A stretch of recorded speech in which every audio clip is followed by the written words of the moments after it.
there, and welcome back to my channel. So today's video is going to be a little longer than usual. Please bear with me. You can get a cup of coffee, tea, water, just relax, enjoy it. Today I'm going to be sharing my salvation story, or how I started my walk with God, or when I started my walk with God. Be blessed.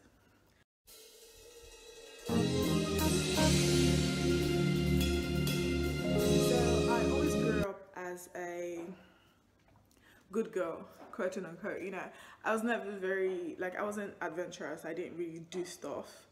I'm the last one of 5 children, and all of my sisters are, they were good, as it were. So, I always had good examples. So I didn't really have any pattern to follow as such. However, in all of my goodness, I didn't have a relationship with God. I grew up in a Christian home, went to church every Sunday, did all the right things, but there was just something that was missing. I didn't have a personal relationship with God. When I got into university, I was 18 at the time. I was on Facebook actually before that, I joined this group on Facebook. It was, the name of the group was called I'm a Christian Because. And I think someone invited me to join the group, so I joined it. But and they had a blog, but then they had the blog had a Facebook group. So I was on the Facebook group, and then they always used to send messages and say, oh, there's a new person on the blog, check it out. But I never did any of that. I never checked it out. And then this one night, I was at home. I used to live with my sisters. And then, so I was downstairs. It must have been about 1 a.m. And then another message came, and I was on Facebook. And okay, this was in 2010 or 2000. Yeah, 2010 February of 2010. Actually, on the 8th of February, I remember. And then so this message came in, and at first when I saw the notification that you have a new message, I was very excited. I thought, oh, who's sending me a message on Facebook? And then I saw it was the same group. I was like, oh no. I was like, you know what, let me just check out this group, this blog. I've never checked it out. Let me just check it out tonight. And then I got on the blog, and then I realized that it was testimonies of people, young people, if I may say, university, college students, if you're in America. Actually, most of them were in America, so that's why I said college. So yeah, it was, young people sharing their testimony of, how they started their walk with God, or their relationship with God. And as I was reading, I just started crying. I was like, oh my God, these are young people just like me, and they have this type of relationship with God. And I was like, I started crying, and I was like, God, I want that, I want that. And then as I was saying it, I started speaking in tongues. However, it was not flowing. I wasn't rolling on the floor. Bear in mind, this was 1 a.m. in the morning. I wasn't rolling on the floor and just speaking, which was what I thought the first time. I thought that's what the first time would be like, but it wasn't any of that. It was just words. It was just few words. And so I was kind of doubting. I was like, was that me? Was I just saying stuff? And then anyway, that night I sent a message to the group, to the lady. Shout out to Tolu Lopekende.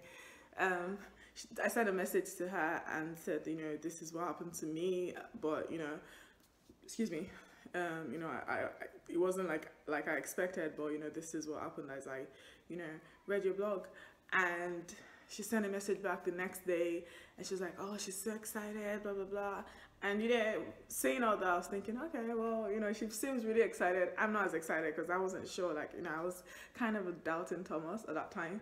I didn't tell her about the doubt that I had, but as I was talking to her, I just, the next thing, as I was reading the message, and the next thing she was like, don't doubt. Your mind doesn't understand it, so it's going to tell you that, you're not, this isn't real or whatever, but just keep speaking. And I was like, oh wow, great. But one thing I can say for sure that changed that night was, so before that, I skipped a bit. So before that, like I said, I was a good girl. So I used to read my Bible every day, almost every day, and I had the devotional. As soon as I read the Bible, if you ask me, so what did you read? I wouldn't even remember, because I was just doing it to tick a box. So I used to read, so I would read the Bible. So I read the Bible. However, after that night, maybe that morning, I realized that, when I was reading the Bible, I was like, oh my God, it was everything had come alive to me, and the Bible was so interesting. the way I can describe it is like it felt like a veil, like an invisible veil had been taken off my face, and now I could see. And I was just like, oh my god, like I just wanted to read the Bible more, like, every day. So that was one thing I knew, that this definitely changed. And so even if I'm not sure about the speaking in tongues, but I'm pretty sure that I did not have this desire, or I did not understand the Bible like this before. And then I remember that same week my sister was like, like, what's going on with you? Like, you've changed. And that was the first time. Okay, before that, like, several times I'd gone up when they said, oh, you wants to give your life to Christ. I'd gone up several times. So all of those times, and like 2 days, I'm back to whatever it was that I was doing. But then that was the first time that someone actually said, you've changed, like, what's going on with you. And then so that was really exciting for me. And then it just went on and on, and it went from strength to strength. I also shared about the first time I heard God.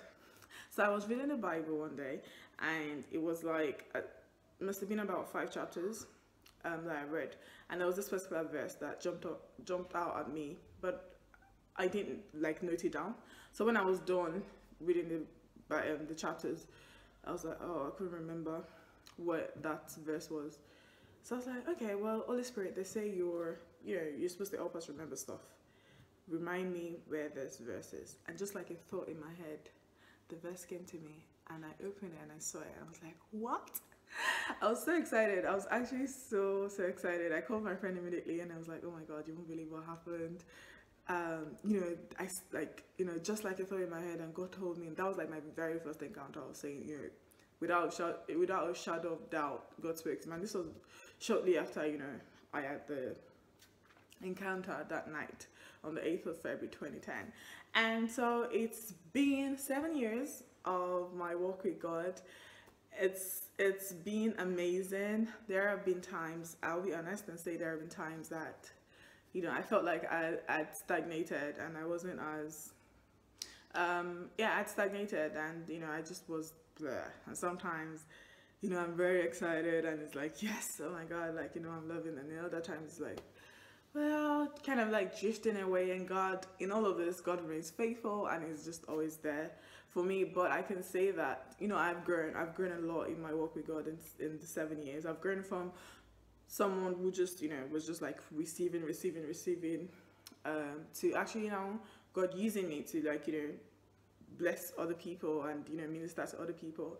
And I don't take any of that for granted. And it's not a case of, oh, I've now been promoted to this level. No, it's just realizing that who we are, and the amount of the power that God has given us, and the authority that we carry, and also realizing our roles, our responsibilities as Christian in this world right now.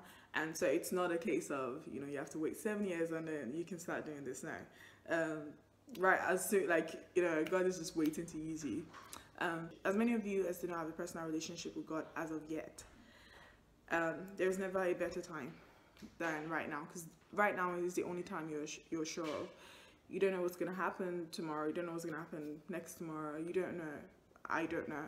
So this time that you're sure of, which is right now, I think you should use it wisely, and ask Jesus to come into your life. It doesn't have to be dramatic. You don't have to go to a church to say, to give your life to Christ. Of course, if you're in church and you want to do it in church, it's fine. But you can do it right where you are, as you're watching this video, by your bedside. Just, say that prayer, Lord Jesus, I invite you into my life. I repent. But you can send me a message and just say, I don't know how to go about this. Or, it may even be that you once had a vibrant relationship with God, and now it's just, you're not where you used to be, and you want to get back up. I do have a video about this, which is a previous video. But then, again, if you want to send me a message about it, please feel free to. I'm more than happy to respond. And yes, God is really amazing, and everyone needs to have a relationship with God. And also, the fact that Jesus paid so much on the cross of Calvary for us. I mean, we don't want all of that sacrifice. We don't want all of that pain, all of that difficulty that He went through on the cross to be in vain over our lives. And even if you feel like you're a good person, goodness does not take you. Goodness is not the same as accepting Jesus into your life, because Jesus is the one who's good. And yeah, all right then. Thank you so much for watching, and stay tuned for my next videos. Bye.